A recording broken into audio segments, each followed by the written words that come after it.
মহা ধুমধামে উৎসাহ ও উদ্দীপনার সাথে 14 জুলাই থেকে শুরু হয়েছে এবছরের ঐতিহ্যবাহী খার্চি পূজা ও মেলা। রাজ্যের সর্ববৃহৎ এই মেলায় ত্রিপুরার বিভিন্ন প্রান্ত থেকে লক্ষ লক্ষ ভক্তদের সমাগম হয়। বহির্রাজ্যের বহু ভক্ত ও পর্যটকরাও প্রতি বছর খার্চি উৎসবে আসেন। রাজ্যের রাজনৈতিক পালাবদল হোক কিংবা সামাজিক টানাপোড়েন, কোনো কিছুতেই জাতি উপজাতির মিলন মেলা খার্চির জনপ্রিয়তাকে ম্লান করতে পারেনি। বলা হয়, রাজন্য আমলে ত্রিপুরা রাজবাড়ি যখন পুরাতন আগরতলায় ছিল তখন থেকে এই খার্চি পূজার প্রচলন শুরু হয়। শোনা যায়, মহারাজা কৃষ্ণমাণিক্য 1170 সনে নিরাপত্তাজনিত কারণে ত্রিপুরার রাজধানী উদয়পুর তথা রাঙামাটি থেকে সরিয়ে নিয়ে আসেন পুরাতন আগরতলায়। মহারাজা ধন্যমাণিক্যের দ্বারা প্রতিষ্ঠিত কুলদেবী মাতা ত্রিপুরেশ্বরীকে উদয়পুরে রেখে দিলেও মহারাজা কৃষ্ণমাণিক্য চতুর্দশ দেবতাদের নিয়ে এলেন পুরান হাভেলিতে। পরবর্তীকালে মহারাজা কৃষ্ণ কিশোর মাণিক্য চতুর্দশ দেবতাকে পুরাতন হাভেলিতে রেখেই রাজধানী আরো পশ্চিমে নয়া হাভেলি তথা নতুন আগরতলায় নিয়ে আসেন। খার্চি পূজার যেমন ঐতিহ্যবাহী ধর্মীয় গুরুত্ব রয়েছে, ঠিক তেমনি ভীষণভাবে গুরুত্বপূর্ণ সামাজিক তাৎপর্যও রয়েছে। এই পুজো নিয়ে বহু আধ্যাত্মিক ও অলৌকিক কাহিনী রয়েছে। 14 দেবতা কারা? কেন এই 14 জন দেবতাকে শুধু খার্চি পুজোর 7 দিনই মন্দির থেকে বের করা হয়? এই পুজোর প্রচলন কবে এবং কিভাবে শুরু হয়? পাশাপাশি খার্চি পুজোকে কেন্দ্র করে রাজ্যের সবচেয়ে বড় মেলার আয়োজন কিভাবে প্রচলিত হলো? এমন নানান প্রশ্নের উত্তর খুঁজতেই আমাদের আজকের এই বিশেষ টক শো। নমস্কার, আমি দীপেন আর আপনারা দেখছেন নিউজ ভ্যানগার্ড। খার্চি পূজার ইতিকথা এবং উৎসবকে কিভাবে বিশ্বের দরবারে আরো আকর্ষণীয় করে তোলা যায় সেই বিষয় নিয়ে আলোচনা করতে আজ আমার সাথে রয়েছেন দুজন বিশিষ্ট শিক্ষাবিদ। রয়েছেন দিলীপ কুমার দেববর্মা এবং অমরেন্দ্র দেববর্মা। দুজনকেই স্বাগত আজকের অনুষ্ঠানে আপনাদের।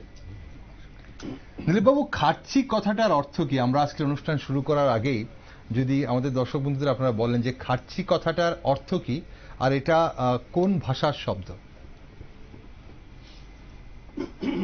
খার্চি পূজা ওই আষাঢ় মাসের শুক্লপক্ষের শুক্লাষ্টমী অষ্টমীর দিন থেকে 7 দিন ব্যাপী যে পূজা হয়, আচ্ছা, হাজার হাজার বছর ধরে এই রীতিতে চলে আসছে।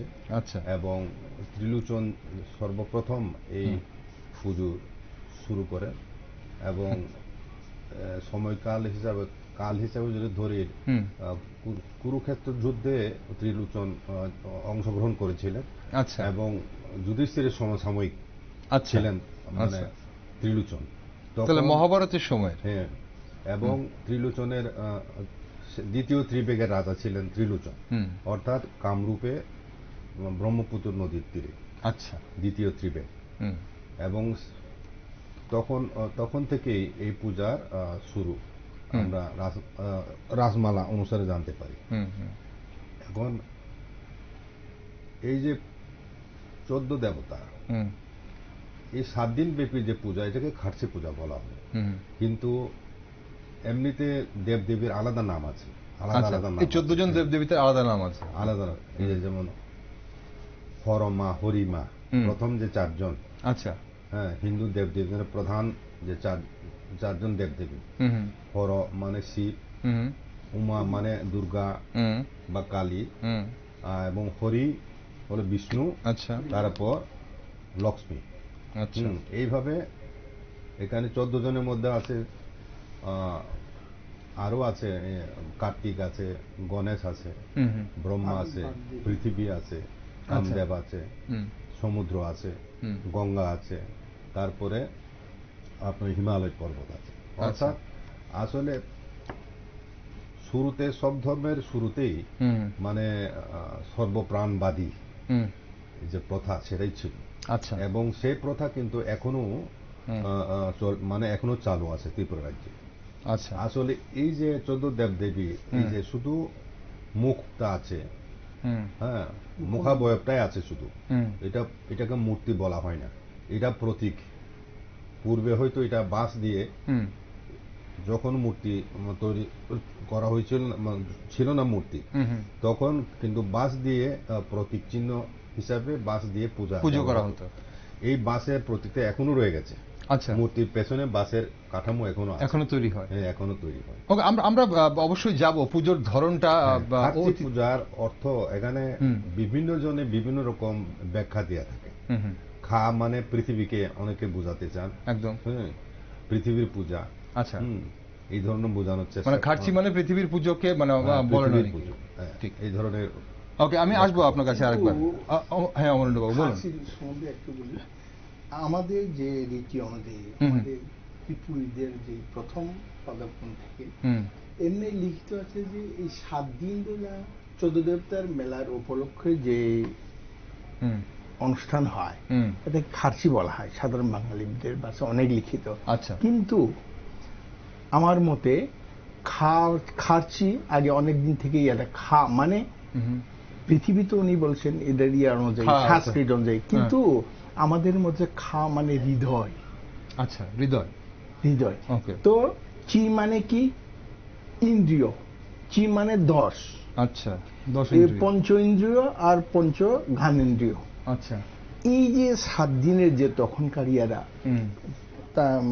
তার মানে মনে প্রাণে যেটা সমস্ত ইয়া সহকারে যেটা আধ্যাত্মিক জগৎকে যে পূজা করা হয় মনে প্রাণে কায় মনোবাক্যে, তার মানে আমার শরীরের সমস্ত যে ইন্দ্রিয়গুলিকে আমি একত্রিত করে 7 দিন যে মানে খাঁচি, আমরা অনেক সময় খাঁচি দিই, মানে মনোযোগ মনে আমাদের বাসায় আছে, ওইটাকে আমি মনে করি যে খাঁচি মানে 10 ইন্দ্রিয়ের যে সমস্ত রকমের আমাদের যে একজন লোকের যে বিভিন্ন রকম এই যে শুদ্ধিকরণ, সেটা শুদ্ধিকরণ করা কায়মনোবাক্যের যে 7 দিন যে পূজা, সেটাকে খাঁচি বলা হয়। ঠিক। দর্শক বন্ধুরা, আমরা আসলে কখনো কি ভেবে দেখেছি যে আমাদের এই ছোট্ট ত্রিপুরা রাজ্যে, উত্তর পূর্ব ভারতের এই ছোট্ট পার্বত্য রাজ্যে, যেখানে অনেক ধরনের পুজো পার্বণ হয়, সেখানে খার্চি কি করে এত বিশাল একটা আকার নিল?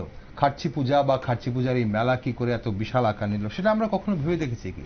এখানে তো গড়িয়া পূজা হয়, দুর্গা পূজা হয়, ত্রিং উৎসব হয়, এরকম বহু উৎসব হয়, কালী পূজা হয়, এখন দীপাবলি, আজকাল গণেশ পূজা, এখন এরকম বহু পূজা, বহু উৎসব, জাতি উপজাতির বা নিরস্ট্রীদের হোক বা বাঙালিদের হোক, অনেক কিছু হয়। কিন্তু খার্চি জাতি উপজাতির এই মিলন মেলা কিভাবে এত বড় হলো, এবং খার্চি পূজারই বা ইতিহাস কি? এই যে আমরা শুনছিলাম যে ত্রিলোচন মহারাজ, সেই মহাভারতের সময় থেকে বলা হচ্ছে যে রাজমালায় উল্লেখিত আছে, তখন থেকে খার্চি পূজার প্রচলন রয়েছে। একটা স্নান করা নিয়ে কোনো একটা ইতিহাস রয়েছে, দেবতাদের তাড়া করা হয়েছিল, সেখানে স্নান, সেই ইতিহাসটা কি কে বলবেন আমাদের আজকে? মানে খার্চির সেই যে কোথা থেকে প্রচলনটা কিভাবে যে শুরু হয়, ত্রিলোচন মহারাজ কিভাবে শুরু করেন? এখানে একটা জিনিস আমি বলতে চাই, ত্রিপুরার রাজারা ছিলেন আসলে হোমযজ্ঞ তারা করত শুরু থেকে। আচ্ছা, প্রাচীন কাল থেকে আচ্ছা হোমযজ্ঞ করত তারা। কিন্তু প্রথম ত্রিবেগ অর্থাৎ এই যে সুন্দরবনে সাগরদ্বীপ, যেখানে কপিল মুনির আশ্রম ছিল, সেই কপিল মুনির আশ্রমে আশ্রয় নিয়েছিলেন ধ্রুব, এবং কপিল মুনি ছিলেন ত্রিপুর রাজবংশের প্রথম চন্তাই। আচ্ছা, এবং ওই সাগরদ্বীপ থেকেই চন্তাইদের কিন্তু পুজোর জন্য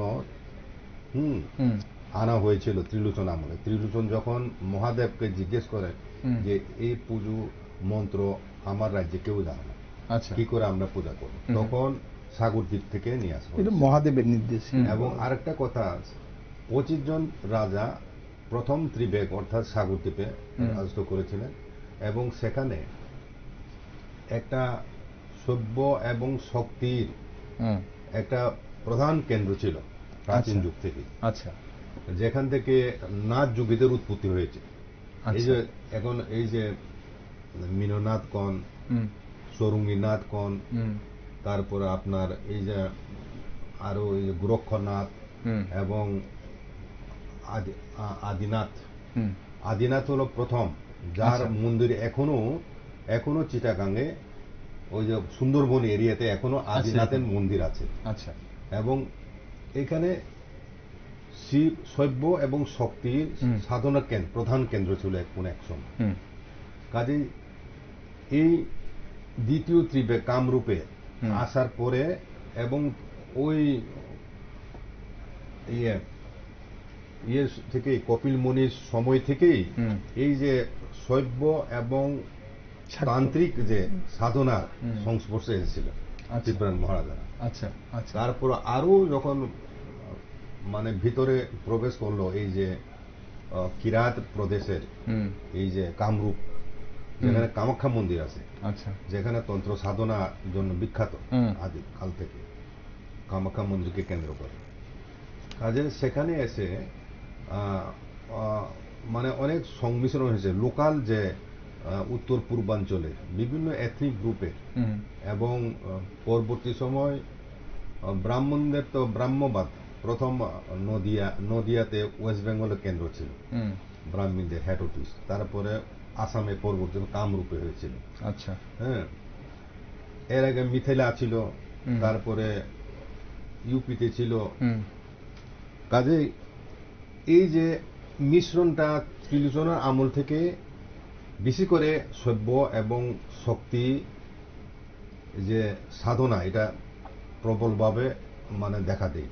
আচ্ছা, ত্রিপুরার রাজবংশে। আচ্ছা, এই কারণে কুল দেবতা হিসাবে নেওয়া হয়, এবং ককবরক ভাষায় তান্ত্রিক ভাবে কুল দেবতা হিসেবে 14 জন দেবতাদের নেওয়া হয়। 14 দেবতা। হ্যাঁ, 14 দেবতা। আচ্ছা। এবং এই পূজার পদ্ধতি, এটা ভারতবর্ষের যত মন্দির আছে তা থেকে সম্পূর্ণ, এখানে রীতিনীতি এবং এটার বৈশিষ্ট্য সম্পূর্ণ আলাদা, ভিন্ন ভিন্ন ধরনের। আমি কয়েকটা উল্লেখ করতে চাই এখানে। প্রথমত, চন্তায় যে মন্ত্র পাঠ করে পূজা দেয় খাসি পূজার সময়, এই মন্ত্র কেবলমাত্র চন্তাই জানেন, আর কেউ দেওরাই, গালিম তাদের মধ্যে কেউ জানে না। পরবর্তী চন্তাইকে, বর্তমান চন্তাই সেটা গোপনে তাকে শিখিয়ে দেয়। ঠিক, এখানে আপনি যখন বললেন, আপনি যখন চন্তাইয়ের কথা বলছিলেন, সেখানে তাহলে একটু জানতে ইচ্ছা করছে যে আপনি বললেন দেওরাই বা যারা নারিন বা গালিম, এখন রাজচন্তাই বা চন্তাই কারা, এবং দেওরাই, নারায়ণ, গালিম বা এই যে যাদের বলা হয় আচাই বা অচাই, এনারা কারা? তারা হচ্ছে আপনার সাগর দ্বীপে তারা তন্ত্র সাধনা করত, এবং তাদের একটা লং ট্রেডিশন আছে সেখানে তন্ত্র সাধনা। এবং ত্রিলোচন যখন মহাদেবকে জিজ্ঞেস করে যে এই মানে 14 দেবীদের পূজা দেওয়ার জন্য যে মন্ত্র, সেটা কি পূজার পদ্ধতি, এইসব সম্বন্ধে জানে এমন লোক আমাদের এখানে নেই।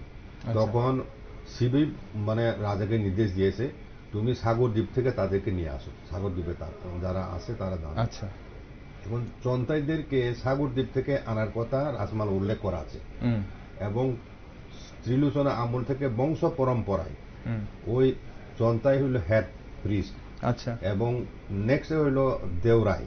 আচ্ছা। তারপরে গালিম, এইভাবে তার মধ্যে মানে না, এই গ্রুপটা উদয়পুর থেকে যখন কমান্ডার কিছু বলছিলেন এই ব্যাপারটা। না, বর্তমানে এই দেওরাইটা নাই। আচ্ছা। কিন্তু এখন যারা সিস্টেম, এরা কিন্তু চন্তাই, চন্তাই, নারায়ণ, আচ্ছা, বাড়িফাং, খাপাং, ওই যে যারা ইয়েটা নেই, ভাঙিয়া, ভাঙিয়া, ইয়াচুক, আচ্ছা, এরা কি আছে তাহলে বাকি না আছে? তার মধ্যে কাজের বন্টন আসলে তাদের দায়িত্ব বন্টন। আচ্ছা, একটা গ্রুপে একটা কাজ দেওয়া হয়, সে অনুসারে তাদের নামকরণ হয়।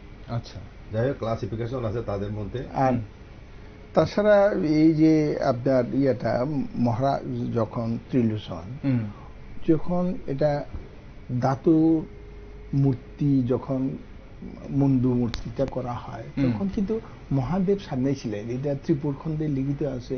আচ্ছা। চতুর্দশ দেবতার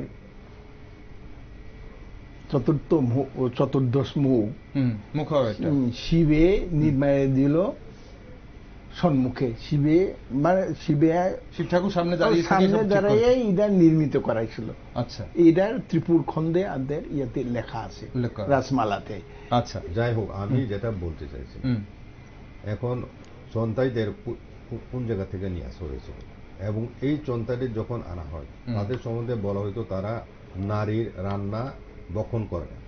এবং তারা শূকর মাংস খেতে পারবে না। তারা রাজা যখন তাদের নিয়ে আসতে চায় তখন রাজার কাছে কতগুলো শর্ত রাখা হয়। তাদেরকে রাজা নিজ হাতে স্পর্শ করে আঘাত করতে পারবে, যদি কোনো কারণে তাদেরকে শাস্তি দিতে হয় বেত্রাঘাত করতে হবে, বেত দিয়ে মারতে, স্পর্শ করা যাবে। তারা সন্ন্যাসীদের মতো আলাদাভাবে থাকে এবং সংসার নিয়ে থাকতে পারে, নারী সঙ্গ তারা বর্জন করতে লাগে। এই কারণে এখন ওই রীতি অনুসারে এখন সব সন্তান এখানেই থাকে। 14 বাড়িতে থাকে, মাঝে মধ্যে বাড়িতে যায়, কিন্তু তাদের কিন্তু এখানে পূজা চলাকালীন এরা নিজেরাই রান্না করে, কোনো মেয়ে লোকের স্পর্শ থাকবে না। যাই হোক, মানে একটা পিরিয়ড থাকে তারা বদলায় করে, যখন এখানে আসে নিজেরাই রান্না করবে, নিজেরই পূজা দেবে, এখানে কোনো স্ত্রী লোকের সংস্পর্শ থাকবে না। এরপরে যেন এর পার্ট টাইম হলে এরা চলে যায়, আবার আসে আরেকবার, কিন্তু নিয়ম মাফিক এখানে থাকতেই হবে।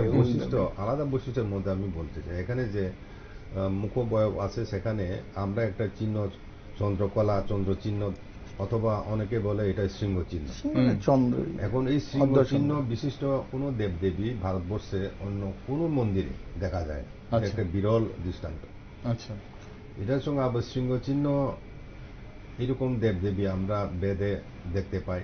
ইন্দ্রর সিং আছিল, সিং, অগ্নিরও সিং আছিল, এবং সুমেরিয়ান দেবদেবীদেরও সিংহ চিহ্ন ছিল। এবং ওল্ড টেস্টমেন্টে পিরিয়ডে ইহুদিরাও সিংহ চিহ্নে পশুর রক্ত দিয়ে তারা পূজা দেয়। এইরকম এই ধরনের সাদৃশ্য দেখা যায়। আর একটা জিনিস হচ্ছে, একই সঙ্গে 14 জন দেবদেবী একই মন্দিরের ছাদে নিচে পূজা দেওয়ার যে প্রথা, এটা ভারতবর্ষে অন্য কোথাও নেই। এই 14 দেবতাইতে আছে। ঠিক। এখন তার জন্যই প্রশ্নটা আসে যে 14 জন দেবতাকে একসঙ্গে পুজো দেওয়ার প্রচলনটাই বা কিভাবে শুরু হলো। আপনি যেটা বলছিলেন যে সেখান থেকে সুন্দরবন থেকে আনা হয়েছে জনতাইদের, ঠিক আছে, কিন্তু পুজোর প্রচলনটা ঠিক কিভাবে শুরু হয়, বিশেষ করে 14 জন দেবতা কোথা থেকে? না, এটা হচ্ছে মানে রাসমালা মতে ত্রিপুর রাজার পিতা ছিলেন দৈত্য রাজা। একটু দত্ত থেকে শুরু করে সংক্ষিপ্ত করবে। দত্ত রাজা যখন ছোট ছিল তখন তার বাবা, তার জেঠারা সবাই মারা যায় যুদ্ধক্ষেত্রে। যখন সে ছোট ছিল তখন মানে মন্ত্রীদের পরামর্শে, সেনাপতিদের পরামর্শে দৈত্যকে, মানে মহারানী সহ দত্তকে মানে রাজ্যের বাইরে একটা নিরাপদ জায়গায় মানে গোপনে প্রেরণ করা হয়। সেই জায়গাটা হচ্ছে মানে গৌতম আশ্রম, গৌতমের আশ্রম, গৌতম আশ্রম, গৌতম ঋষির আশ্রমে। এবং সেখানেই সে বড় হয়। মাঝখানে কিন্তু ওই পিরিয়ডে মানে কোনো রাজা ছিল না ত্রিপুরা রাজ্যে, প্রজারা সেনাপতিরা ছিল। কিন্তু রাজা যখন বড় হয় সেখানে সে একটা বনে যখন মানে ভ্রমণ করতেছিল তখন গভীর জঙ্গলে একটা মানে কালী মূর্তি দেখতে পায়, কালীর মন্দির দেখতে পায়, কালীর সাক্ষাৎ পায়। এবং কালীর কাছ থেকে কালীর সাধনা করে সে কালীর বর পায়। সে মানে ধনুর্বিদ্যা বর মানে চাইছে। তারপরেই তার মানে অশ্বত্থামার সঙ্গে তার দেখা হয়। অশ্বত্থামার কাছে সে অস্ত্রবিদ্যা শিখে আবার দেশে ফিরে এসে নিজের রাজ্যকে পুনরুদ্ধার করে। এবং ওই দত্ত রাজার আবার চেদি রাজকুমারের সঙ্গে তার বিয়ে হয়। তারই সন্তান ত্রিপুর রাজা। ত্রিপুর রাজা খুব অত্যাচারের রাজা ছিলেন, অধার্মিক ছিলেন। তখন তার অত্যাচারে দেশবাসী খুবই মানে নির্যাতিত, এবং ধর্মপ্রাণ যারা ছিলেন তারা সবাই, সাধু সন্ত যারা ছিলেন বা পূজারী যারা ছিলেন, তারা দেশান্তরিত হয়ে হয়েছিল মানে ওই ত্রিলোচনের মানে ত্রিপুর রাজার অত্যাচারে। তারপর ত্রিপুর রাজাকে শিব নাকি কলির শেষে, মানে কলির প্রারম্ভে, মানে ত্রেতা যুগ, দাপর যুগের শেষে রাজার সঙ্গে দেখা করার জন্য শিব এসেছিলেন ত্রিপুর রাজার সঙ্গে। তখন ত্রিপুর রাজা, সে তো বিশ্বাস মানে ধর্ম বিশ্বাসী না, মানে ধর্ম বিদ্বেষী, কাজেই সে শিবকে চিনতে পারে নাই। তখন শিবকে মল্লযুদ্ধে আহ্বান জানাইছে। হ্যাঁ, তখন শিবের আঘাতে মানে ওই ত্রিপুর রাজা নিধন হয়।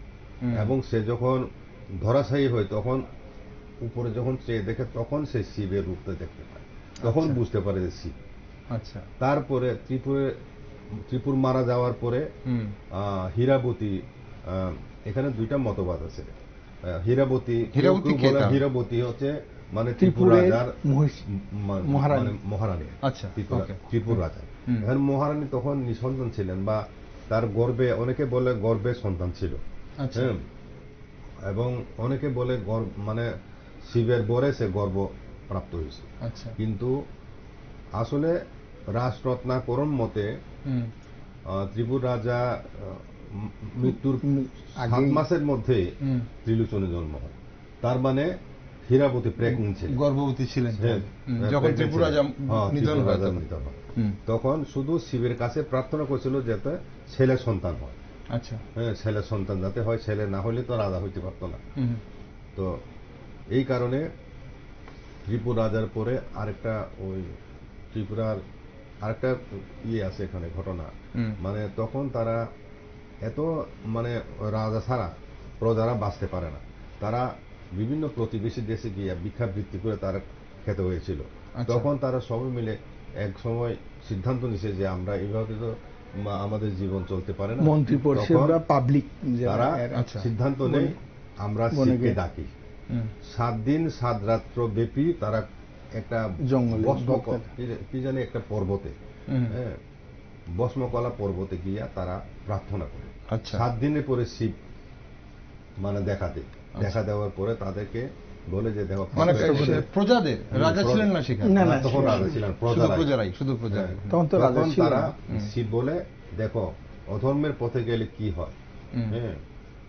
কাজেই তারা কইছে যে রাজা ছাড়া প্রজারা বাঁচতে পারে না, জল ছাড়া যেমন মাছ বাঁচতে পারে না, যেমন বৃক্ষ ছাড়া পাখিরা বাঁচতে পারে না, তেমনি রাজা ছাড়া প্রজারা বাঁচতে পারে না। কারণ আমরা রাজা চাই, আমাদেরকে রাজা দেয়। মহারানী তখন মহারানী কি কইছে, তুমি এই মানে সাধনা করো, হীরাবতীকে 1 বছর ব্যাপী তুমি এই ব্রত পালন করো। কিভাবে করতে হবে এটা কয়ে দিছে, এবং তারপরে ব্রত করার পরে মানে ত্রিলোচনের জন্ম হয়। ত্রিলোচনের জন্মের পর কইছে যে ত্রিলোচন সে 3টা নেত্র থাকবো, আমারই সন্তান, আমি নিজেই জন্ম নেব, এবং এই কথা বলে, এবং ত্রিলোচন ত্রিনেত্র বিশিষ্ট ছিলেন, মানে সন্তান জন্ম হয়েছে। তারপরে শিব তখন কইছে যে সে যখন যুবক হবে, সিংহাসনে বসার উপযুক্ত হবে, তখন 14 দেবতার পূজা দিতে হবে। হ্যাঁ, ওই 14 দেবতার পূজা সিংহাসনে বসার পরেই 14 দেবতার পূজা ত্রিলোচনই শুরু করে। আচ্ছা, কিন্তু আগে ছিল হীরাবতী যখন গঙ্গা সরাতে স্নান করতে যায় তখন না, এটা আলাদা একটা ফোকলোর, আলাদা একটা এখানে মানে ভিন্ন মত ধারা আছে। মানে এই যে অলৌকিক যে কাহিনীগুলো, এগুলো ভিন্ন আছে। কি আছে আমরা একটু শুনি। কিন্তু সেটা হচ্ছে এই যে রাসমালার অনুযায়ী হীরাবতী প্রথমে এই 14 দেবতাকে আনয়ন করেন। আচ্ছা, এটা কথিত আছে যখন সরাতে স্নান করতে গেছেন, সেখানে একটা মহিষের কোনো কাহিনী আছে। হ্যাঁ, সেখানে উনি চিৎকার শুনছেন, বাঁচাও বাঁচাও। সেটা দেখে যে আপনি শিমুল গাছের অনেক লোক মানে ওইখানে চিৎকার করতে, গাছের উপর দেবদেবীরা। তখন উনি গেলেন, উনি বললেন যে এই মহিষ, বন্য মহিষ মানে মানে আমাদের, তুমি এদের করতেছে আমাদের রক্ষা করো। তোমরা দেবদেবী, তোমরা নিজের প্রাণ বাঁচাতো, আমি তো একজন সাধারণ নারী, আমি হীরাবতী, কি করে বাঁচাতে পারবো? কিন্তু তখন কয়ে তোমার বক্ষ বন্ধনীতা কাপড়টা তুমি মহিষের পিঠে ফেলাই দাও, তাহলে সে বশ হয়ে যাবে। ওই দেবতার নির্দেশে সে নিক্ষেপ করে, এবং তখন হয়ে যায়, সে নিস্তেজ হয়ে যায় ওই সে মহিষটা। তখন তাদেরকে বাড়িতে নিয়ে এসে মন্দির, তখন ওই তাহলে যে গাছে যারা লুকিয়েছিলেন উপরে ছিলেন ওরাই 14 জন। 14 জন প্রথমে ইয়াটা। আচ্ছা, উনি আবার ওদেরকে বাড়িতে নিয়ে আসেন আর কি। তাহলে বাড়িতে নিয়ে এসে রাখেন, তাহলে ওনার সন্তানই ত্রিপুর? না না না, ওনার সন্তান ছিল তো, সন্তান ত্রিলোচন। তাহলে এই সন্তানই তাহলে পরে এই 14 জন দেবতার পুজোর প্রচলন করে। উনি যখন উপযুক্ত হন, সার্বিকভাবে এটা কাহিনী উনি হীরাবতী উনাতে আনাইছেন এবং রেখেছেনও।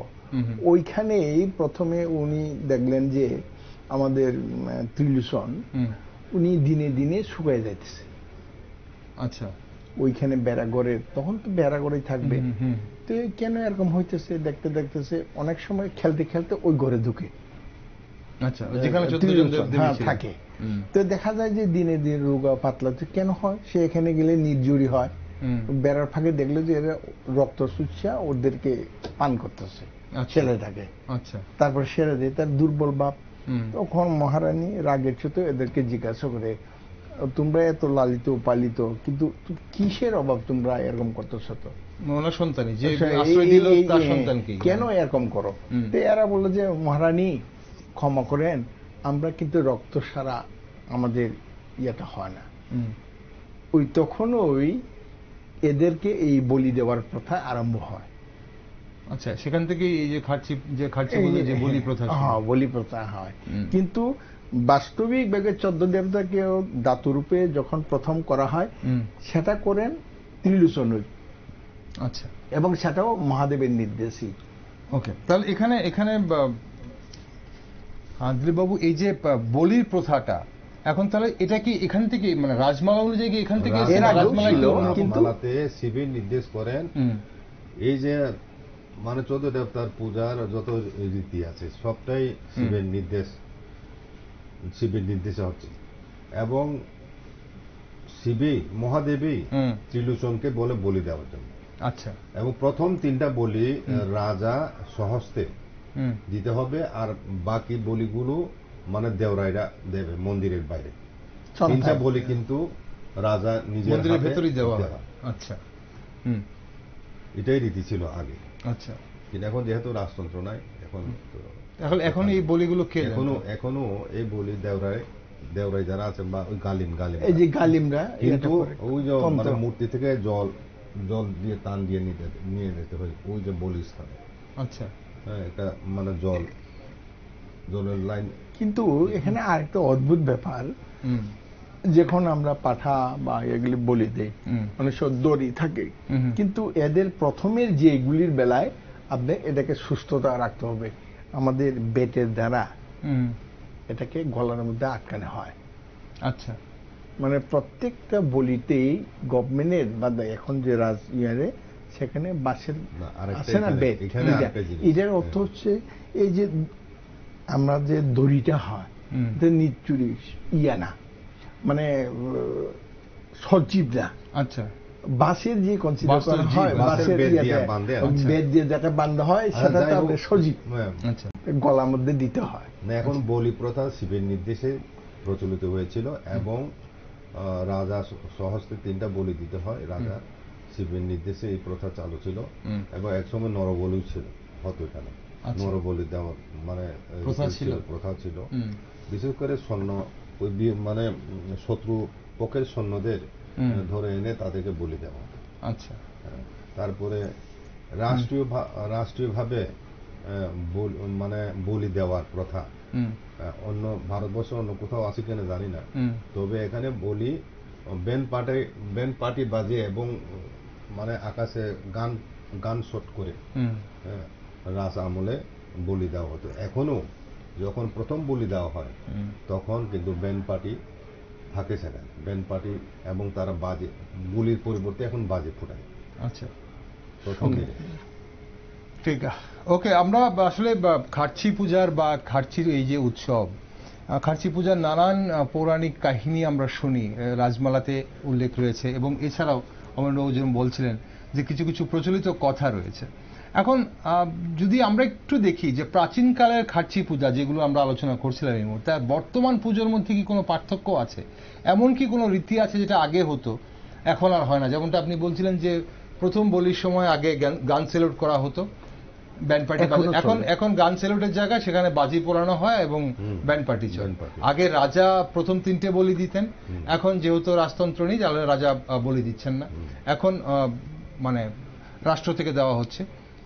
এই ধরনের আর কি কোনো ধরনের পরিবর্তন আছে প্রাচীনকালের পুজোর মধ্যে বিশেষ করে? হ্যাঁ, এখানে আরেকটা ওই যে নারায়ণের পূজা এখন ইনক্লুডেড হয়েছে। এখানে চণ্ডী পাঠ করা হয়, একজন ব্রাহ্মণ থাকে, এটা একটা মানে নতুন সংযোজন। পূর্বে ছিল না সেটা। হ্যাঁ, এই ধরনের একটা মানে না, পূর্ব ছিল না একথা বলা যায় না, যেহেতু তার পূজা পদ্ধতিতে নিত্যদিনের যে সেখানে আপনি 14 জনের মধ্যে 3 জনই থাকেন নিত্য পূজায় সবসময় বিরাজমান।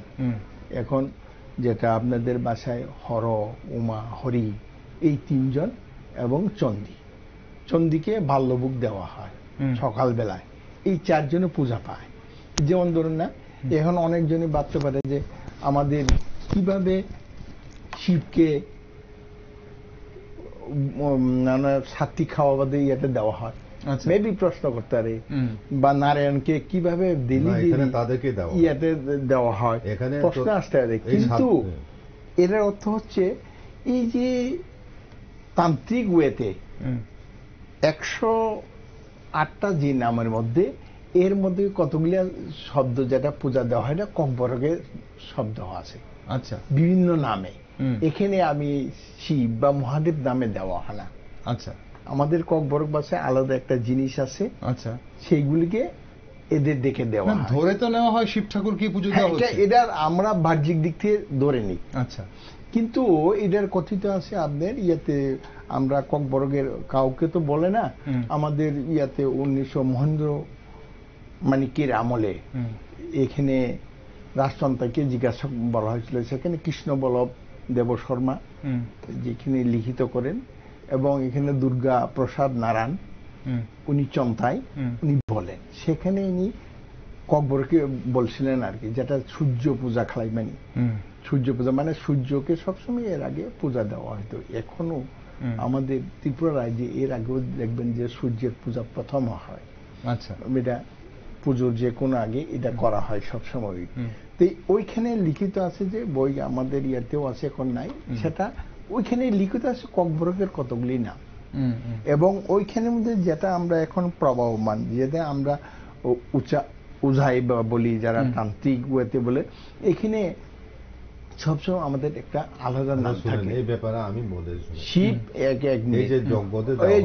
হং, মানে আমাদের যে কোনো কাজেই শিব এবং নারায়ণকে প্রথম পূজা দেওয়া হয়, আচ্ছা, গণেশ শুদ্ধা। কিন্তু এখানেও আমরা যে কোনো কাজেই দেওয়া হোক, যে কোনো ইয়াতেই দেওয়া হোক, বলি দেন যেটাই বলেন, কিন্তু এরা চন্দ্রে প্রথমেই এই যে শিব আর নারায়ণকে দেখা হয়। আচ্ছা, এবং ওইখানে লেখা অনুযায়ী যে এখন আমাদের প্রচলিত আছে, কিন্তু এটা অনেকজনই জানে না। সে যেটা হাং হাং হাং ধংনে বলে, হাং অর্থ হর শিব। ওকে, মানে শিব ঠাকুরকেই মানে আসল যে পুজোটা হয়। এখন যে বলা হয় যে 3 জনকে সারা বছর পুজো দেওয়া হয়, আর বাকিদেরকে শুধু এই 7 দিনের মধ্যে পুজো দেওয়া হয়, সেটা কি বেসিক্যালি, সেটা কি ঠিক না? এটা তো শিবের নির্দেশে। আচ্ছা, শিবে এই প্রথাটা চালু করে গেছে, শিবের নির্দেশে এটা নিয়মটা করা হয়েছে। এখন শিব, পার্বতী মানে দুর্গা এবং বিষ্ণু, প্রথম শিব, তারপরে দুর্গা, তারপরে বিষ্ণু, 2 প্রধান দেবতার মাঝখানে দেবী। এই যে মানে সিস্টেম, এইভাবে যে পূজা দেওয়ার প্রথাও অন্য কোনো মন্দিরে দেখা যাবে না। আর প্রতিদিন একটা পাঠা বলি দেওয়া হয়, নিত্য বলি দেওয়া 7 দিন, পুজোর 7 দিন না, এর আগে রোজ একদিন বলি দেওয়া হয়, একটা পাঠা বলি দেওয়া হয় 3 দেব দেবীরে। সে বলি দেবে পাঠাকে রান্না করে ভোগ দেওয়া হয়, রান্না করা ওটা উৎসর্গ করা হয়। আচ্ছা, এটা অনেকটা ওই যে যজ্ঞের সময়, যজ্ঞ শুরুতে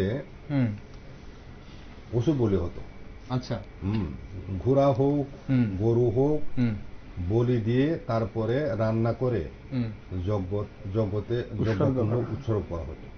আচ্ছা, পরবর্তী সময় পশু বলি বন্ধ করে সাত্বিকভাবে এখন ঘি, মধু, ফল, বিভিন্ন জিনিস, নারিকেল এসব দিয়ে এখন মানে যজ্ঞ করা হয়। কিন্তু শুরুতে বৈদিক যুগে যজ্ঞ মানে পশু বলি।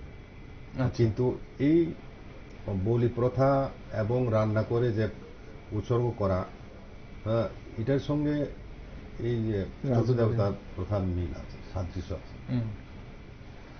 ওকে, এখন এটাই হচ্ছে যে কথা, যে যত আধুনিক হচ্ছে মানুষ, যত আধুনিক হচ্ছে, এখন পৌরাণিক এই কাহিনীগুলো জানতে হবে, মানুষকে বুঝতে হবে। এখন পুজোর ধরন পাল্টে গেছে, এখন অনেকেই বলেন যে এখন পুজোর ধরন পাল্টে গেছে। আজ থেকে 20-30 বছর আগে যেমনটা পুজো হতো, অনেকেই বলছেন যে আজ তো সেভাবে আর পুজো হয় না। এখন আমি এখানে একটু উল্লেখ করতে চাই, আমরা এখন ঘি মধু দেই, হ্যাঁ, পিওর মানে নির্যাস, আচ্ছা, এইসব জিনিস, কিন্তু আমি দেখেন এই যে রক্ত কিন্তু খুব পিওর জিনিস। কত আমরা যে খাদ্য খাই, অন্ন গ্রহণ করি, এটা কত প্রসেস হইয়া এটা রক্ত পরিণত হয়। আচ্ছা, হ্যাঁ, কাজে রক্ত কিন্তু অনেক বিশুদ্ধ জিনিস, এই কারণে রক্ত দিয়ে পুজো দেওয়া হয়। তাহলে এখনো কি বলি, তো আপনি তো বললেন যে আগে নরবলি দেওয়া হতো, পাঠা বলি দেওয়া হয়, এখনো পাঠা বলি দেওয়া হয়। পাঠা ছাড়া আমরা তো এরকমও শুনেছি অন্যান্য পাখিও, যেমন কবুতর দেওয়া হয়, এছাড়া অন্য কিছু কি আর বলি দেওয়া হয় না? এখানে অন্য কিছু না, যে অন্য ওই আপনার কবুতর, হাঁস পারে, কবুতর পারে, কিন্তু ডিম, হাঁসের ডিম, মুরগের ডিম না। আর মুরগ বলি দেওয়া হবে না, দেশি হোক ইয়াই হোক, কোনো মুরগ বলি দেওয়া হবে না। ওকে, এখানে আরেকটা জিনিস হচ্ছে যে আমরা যদি একটু পুজো থেকে বেরিয়ে আসি, আমরা যদি দেখাই যে এই যে স্নান করার জন্য 14 জন দেবতাকে নিয়ে আসা হয়, সেটার রীতিটা কেন, মানে কিসের জন্য স্নান? তো এটা একটা ভিন্ন জিনিস যে প্রত্যেক দেবদেবীকে তো মন্দিরেই স্নান করানো হয় যেখানে ওদের স্থান, কিন্তু 14 দেবতাকে কেন বাইরে নিয়ে এসে স্নান করানো হয়? তার কি কোনো আলাদা তাৎপর্য আছে কি? এখানে আলাদা তাৎপর্য বলতে, এই যে আমাদের মন্দিরে যে ইয়া করায়, আমরা স্নান করায়, এখানে অনেক শুদ্ধ প্রবাহিত জল হতে হবে। এখানে যে গঙ্গার যে জল হতে হবে প্রবাহিত, ওইখানে সে স্নান করবে, বা ইয়েও জমা জল হতে হবে, যাহা প্রবাহমান যেটা শুদ্ধ, সেখানেই তারা আবার নতুন করে স্নান করে প্রতিষ্ঠিত হয় ওই 7 দিন। ওকে, আমরা একটু যদি দিলীপ বাবু, অমরেন্দ্র বাবু, খার্চি পূজা এবং এই যে বিশাল মেলা আমরা যদি একটু দেখি, তাহলে আমাদের রাজ্যে তো বটেই, আমাদের রাজ্যের আশপাশে বহু রাজ্য থেকে মানুষ, ভক্তরা আসেন। ইভেন কি আমরা জানি যে আমাদের পার্শ্ববর্তী দেশ বাংলাদেশ থেকেও অনেক পুণ্যার্থীরা এই খার্চি পূজায় আসেন। এখন কথা হচ্ছে যে জাতীয় স্তরে বা আন্তর্জাতিক স্তরে এই পুজোকে স্বীকৃতি দেওয়ার কখনো কি কোনো দাবি উঠেছিল, বা এই পুজো কি কোনোভাবে কোনো স্বীকৃতি পেয়েছে? সেইভাবে পাইনি। এখানে হেরিটেজ অ্যাক্ট অনুসারে এখানে বিল্ডিং যেহেতু পুরনো একটা আছে বিল্ডিং, কিন্তু হেরিটেজ বিল্ডিং বলে এটা স্বীকৃতি দেওয়া হয়েছে কিনা জানি না। তবে যেহেতু এই মন্দিরটা, এই যে মুখাবয়বটা, রাজারা যখন যেখানে রাজধানী স্থাপন করে সেখানে সারা এই মানে মুখাবয়বগুলো 14 দেবদেবীর মুখাবয়ব তারা সঙ্গে নিয়েছিল। এবং তাই নির্দিষ্ট কোনো একটা জায়গায় এখানে মানে যেখানে যেখানে রাজধানী যত বছর ছিল সেখানে তত বছর ছিল মন্দির। যেমন উদয়পুরে যখন যত বছর ছিল মানে রাজধানী, তত বছর সেখানে মানে 14 দেবতার মন্দির ছিল। এরপর এখানে স্থানান্তরিত করা হয়েছে পুরনো হাবিলিতে। তার আগে খলংমাতে আছিল, মানে সম্বুল আগে খলংমাতে আছিল, খলংমার আগে প্রথম ত্রিবেগ আছিল। হ্যাঁ, ওইভাবে স্থানান্তরিত হতে হতে শেষ পর্যন্ত এখানে এসেছে। কাজেই মন্দির হিসাবে এখানে হেরিটেজ, মানে যেমন ওই যে মহাদেব বাড়ি উদয়পুর, এটা হেরিটেজ বিল্ডিং হিসাবে স্বীকৃতি পেয়েছে, ত্রিপুরেশ্বরী মন্দিরও স্বীকৃতি পেয়েছে। কিন্তু 14 দেবতার ব্যাপারে, 14 দেবতার মন্দির সম্বন্ধে বাইরের লোকেরা খুব কম জানে। এটার প্রচারের দরকার আছে, ঠিক, এবং স্বীকৃতির দরকার রয়েছে, স্বীকৃতির দরকার রয়েছে। 5000 বছর ধরে যে মানে দেবদেবী পূজিত, তার স্বীকৃতি অবশ্যই দরকার। একদম। অসংখ্য ধন্যবাদ আপনাদের দুজনকেই আজ আমাদের খার্চি পূজা নিয়ে এই বিশেষ টকশোতে অংশগ্রহণ করার জন্য। দিলীপ বাবু ধন্যবাদ আপনাকে, অমরেন্দ্র বাবু ধন্যবাদ আপনাকে। দর্শক বন্ধুরা, খার্চি পূজার আধ্যাত্মিক ঐতিহ্য, খার্চি মেলার আনন্দ, এই উৎসবের সাংস্কৃতিক ঐশ্বর্য রাজ্যের সামাজিক মেলবন্ধনকে আরো সুদৃঢ় করে। 14 দেবতা কৃপা করলে প্রতি বছরের মতো আগামী বছরও আমরা ধুমধামে উদযাপন করব খার্চি উৎসব। আগামীকাল এবছরের খার্চির শেষ দিন, তাই প্রকৃতি সঙ্গ দিলে স্বাভাবিকভাবেই জনঢল নামবে বলে আশা করা যাচ্ছে। কেমন হলো এবছরের পূজা ও মেলার শেষ দিন, সেই দিকে নজর রাখবো আমরা। আর আপনারা দেশ দুনিয়া ও রাজ্যের নিউজ আপডেট ও টক শো দেখার জন্য চোখ রাখুন শুধুমাত্র নিউজ ভ্যানগার্ডে।